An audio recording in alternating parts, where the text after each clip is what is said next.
Here is a simple video showing you how to assemble one of these simple masks. So here we have the 3D printed headband. Notice there's a flat side and also a side with ridges. And then we also have a flat plastic sheet with 6 holes that correspond with the pegs on the headband. So what you want to do is make sure the flat side of the headband is facing up, and then take the 2 middle holes and the 2 corresponding pegs, and when you assemble it, pull the hole on one side of the peg over to the other, like so. And then repeat that with the other 2 pegs on each side.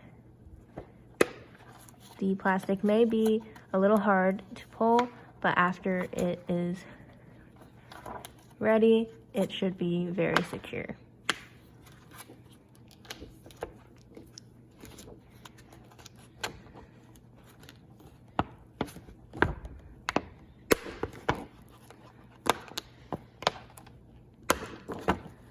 And there you have it.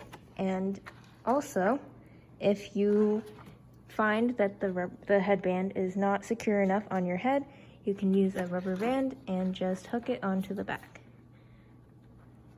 like so. And then there's your mask.